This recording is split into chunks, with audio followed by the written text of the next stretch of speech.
Ginoo manaa kaninyo. Manausab kanimo. Ang Santos kay Ebanghelyo sumala ni San Lucas. Himayaon ikaw, o Ginoo. Si Jesus mingon sa iyang mga tidun-an, pananglit usa kaninyo moadto sa balay sa usa ka higala. Sa tungang gabi ug bingon kaniya, bay, paspaylua ako tulo ka buok pahen kay miabot sa amo ang usa ko ka higala nga nagpanaw. Ug wala gayud ako'y ikadalit kaniya.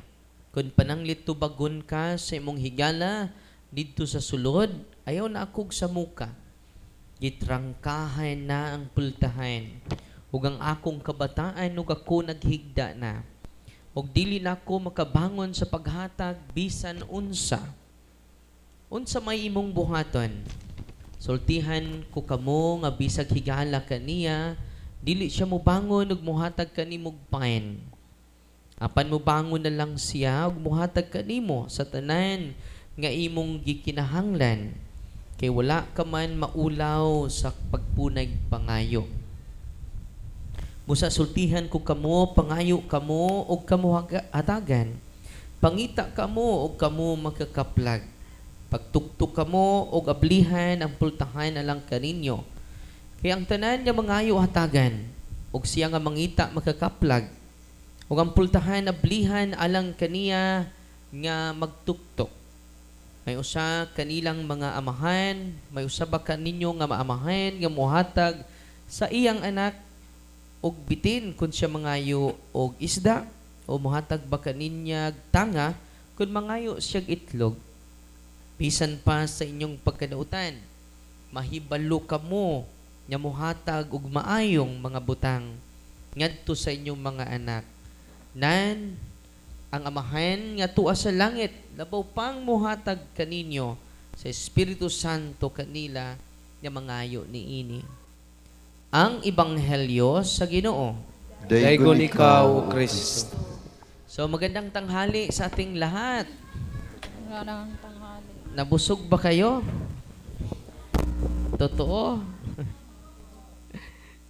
So welcome sa mga malayo na nandito.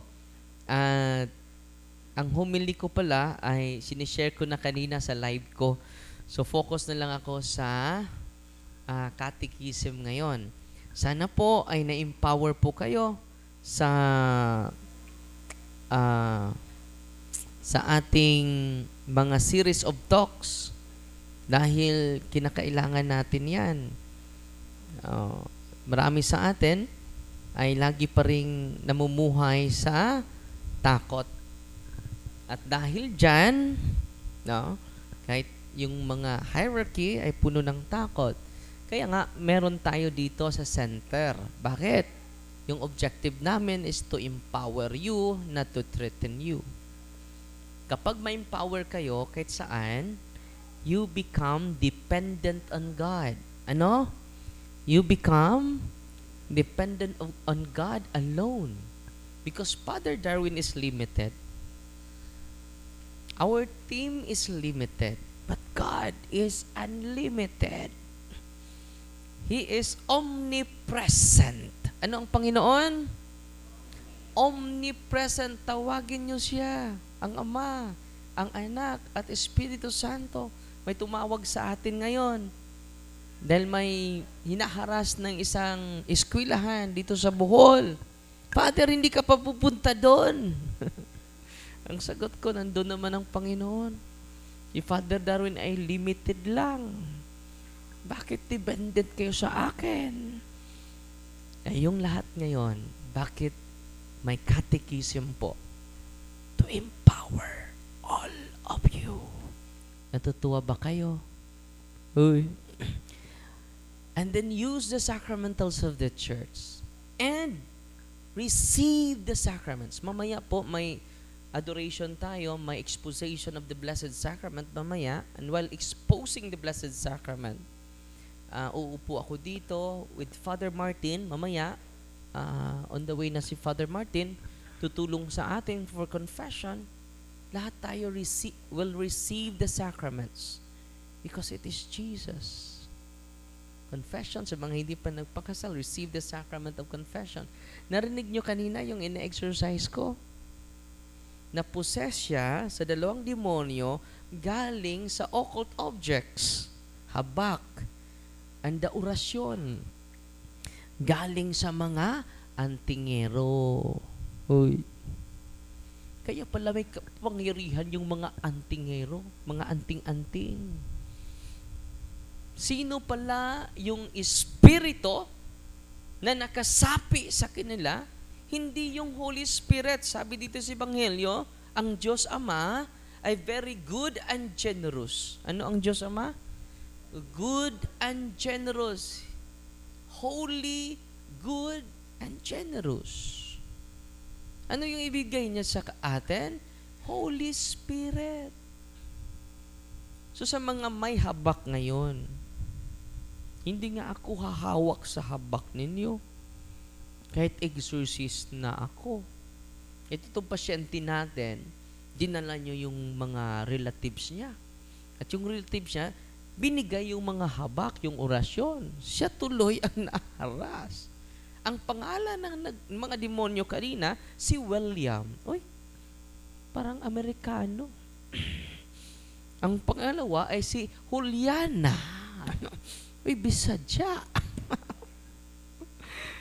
So ngayon mga kapatid, focus muna ako sa catechism, ha? And then, yung promise ko sa inyo, si Father Salon hindi nakapunta, may karamdaman si Father Salon, yung chief exorcist natin. Siya sana every Thursday ang mag-celebrate ng misa. So, punta man na tayo sa aklat ni Father Chad Rafferger about the ordinary attack of the evil spirit in us.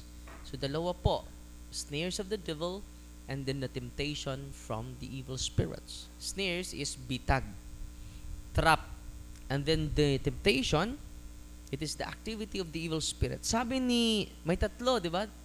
There are 3 phases of temptation. The first one is suggestion. The second one is pleasure. The third one is consent. Ano yung una? May suggestion siya. Pangalawa, kalame. Yum, yum, yum. Delicious. Pleasure. Pangatlo, consent. Ano yung consent? Sa pagbigay sa ating sarili by saying yes to the temptation. So ito, mag-dwell tayo nito. Sabi ni Father Chad Rafferger, no matter how dangerous such a suggestion may be, kahit ano yung pagkapeligro sa suggestion ng demonyo, it does not constitute a sin. Kahit yung suggestion niya, mangabit ka, dangerous yun. Di ba? Iwanan mo yung asawa mo, dangerous yan. But, take note, it does not constitute sin. Hindi pa yan kasalanan. Suggestion pa yan eh. Amen? Provided that we have not provoked it ourselves and do not consent to it, this is sin only when we will yield consent. Kapag mag-say yes na tayo sa suggestion ng demonyo. Nakita mo yung pitaka. Ano kayang laman nito? Ang ganda ng pitaka. Kinuha mo yung pitaka. Libo-libo yung money, yung pera. And when you say yes to it, it is a sin. Okay? I-elaborate natin mga kapatid. The nature of suggestion of the phases of temptation. Una, mag-exam na ba taon niya? Pamina mo na. First is suggestion. Second, pleasure. Ang sarap, makabayad na ako kapag makuha ko yung pitaka ngayon. Makabayad na ko sa utang ko. Ang daming pera. Kapag kukunin mo yan, hindi sa'yo, it is a sin. The nature of suggestion.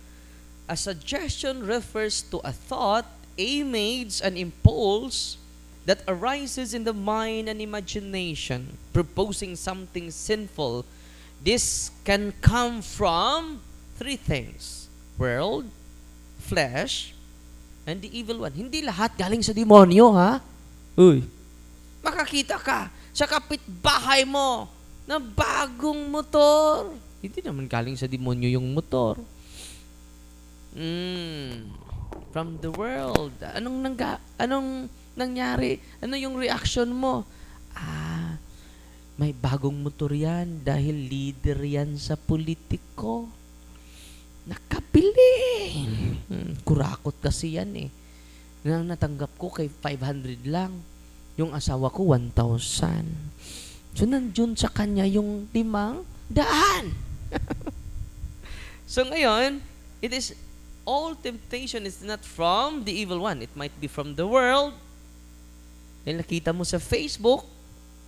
And then, because of that, it amplifies your negative emotion.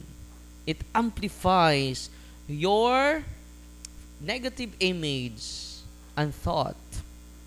So tatlo hindi lahat ng temptation galing sa, makinig kayo.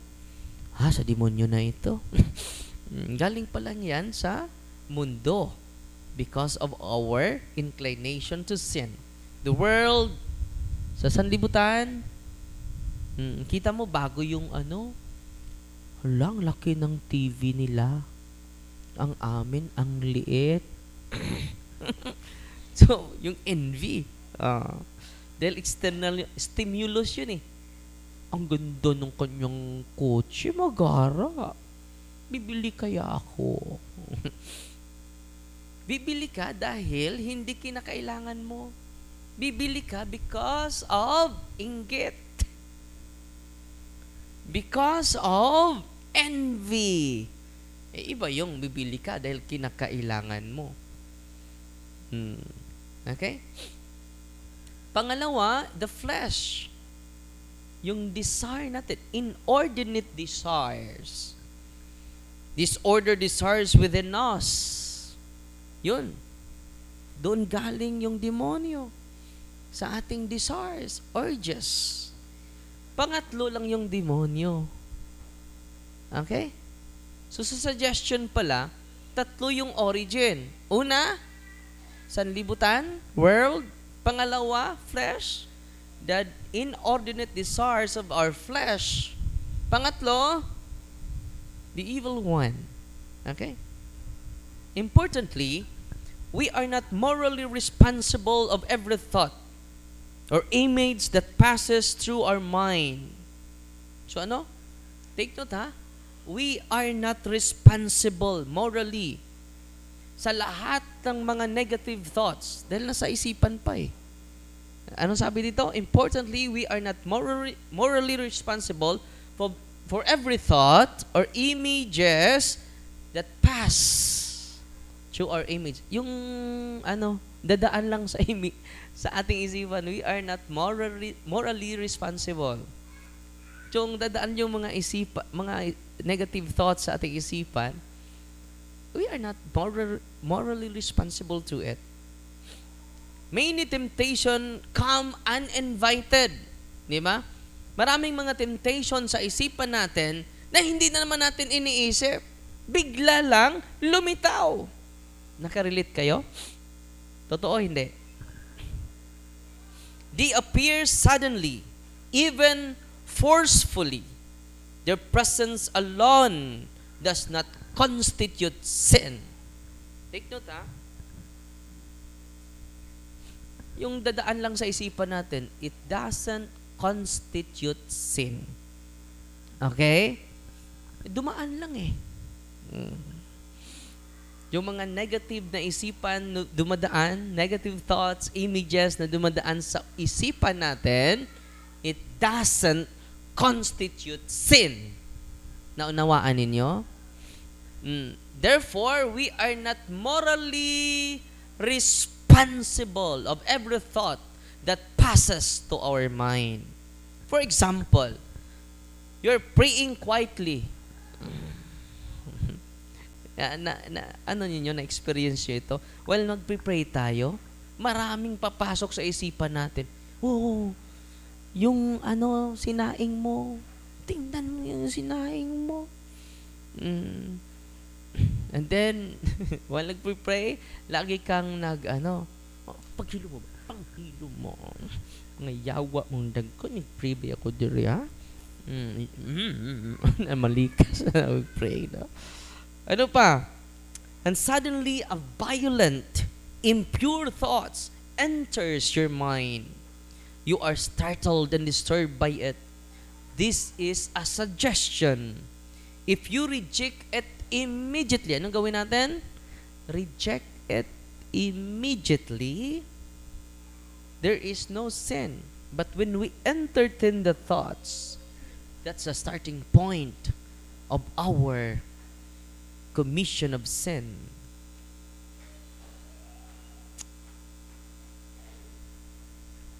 In fact, they may even be merit for resisting when we receive that thoughts, that suggestion, negative thoughts in our, ang sarap ng magalit, ang sarap ng magmura. When you reject it, you increase spiritual merits. No? Second point, no guilt without consent. Tignan ha, walang guilt. Anong Tagalog ng guilt? Ha? Tagalog. Guilt. No guilt without consent. Kapag hindi ka nag-say yes sa suggestion, there's no guilt. Minsan ay scrupulous kahit wala kang consent. Father, kasalanan pa din. Nag-yes ka ba? Hindi naman. Hindi naman ako nag-yes. Ano ba yung kasalanan mo? Hindi kaya ako Father, hindi ko na nabubuan ang akong mga tanom.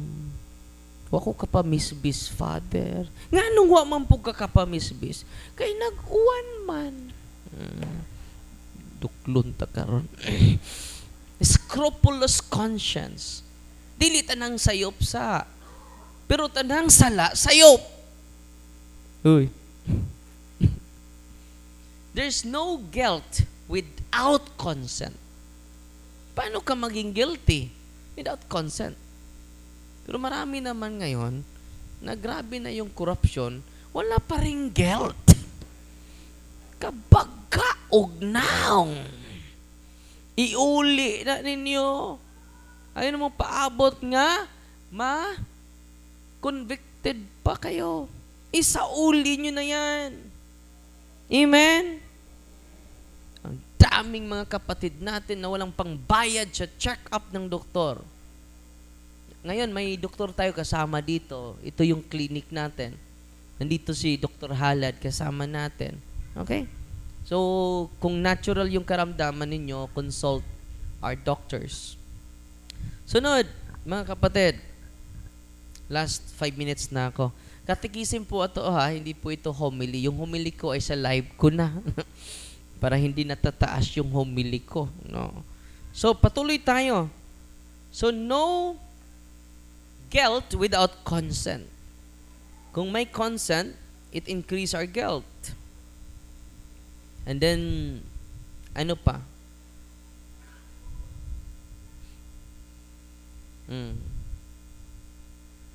So, ito po ay sinasabi po ito, the phases of temptation. Ito po ay galing ni Saint Augustine. And then, elaborate lang natin para maintindihan natin. Father Chad Rafferty emphasizes that the moral weight of a temptation depends on how we do with it. If we do not welcome it, if we never entertain it, or do not act on it, then we have not sinned, regardless of how intense or persistent the suggestion may be. Kahit yung paulit-ulit yung suggestion sa isipan mo, but you never welcome it, you never entertain it, and you never act on it. So, maka-evaluate na tayo sa isipan natin lang. I never committed sin because I never welcome it. Pangalawa, I never entertain it. Kung i-entertain na natin, doon.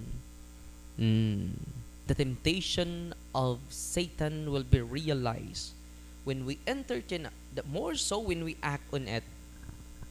Sin only begins. Kailan magsimula yung kasalanan natin? Sin only begins when we say yes. Kailan? Kailan ba tayo mag-say yes? When we welcome it? When we entertain it? And when we act on it? It is not the temptation that defies the soul. Yung temptation, yung suggestion ng mga demonyo, it doesn't defile the soul. Hindi po yon ang nakapa-contaminate sa ating kaluluwa. It is the consent of the will that opens the door to sin. Naintindihan ninyo? Hindi yung temptation. Kahit si Kristo nga tinitempt ng demonyo. So, temptation and negative suggestion from the evil spirit doesn't defile our soul. Provoking the temptation. Last 2 minutes. Okay, mag-alala dahil may bukas pa. No? Amen? May bukas pa ang iyong buhay. Nandito si Brother Jerry. Mamaya, i-interview ko si Brother Jerry. And then, i-exercise ko din. Dahil meron siyang karamdaman. Last 2009 pa. Ngayon, bumalik bro? Bumalik ba yung karamdaman mo ngayon? Wala na. Wow, hindi yan mataas niya. Yung from Manila po.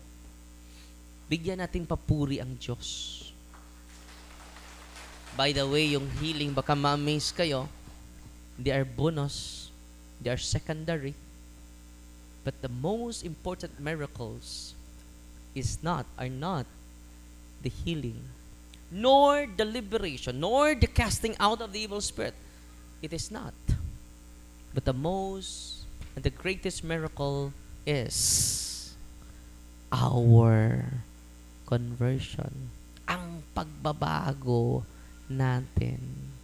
Amen? Paano yan? Gagaling ka nga, pero libakira ka. Paano yan? Gagaling ka, pero hindi ka naman nagbabago. Ganon. Last 1 minute. Provoking the temptation.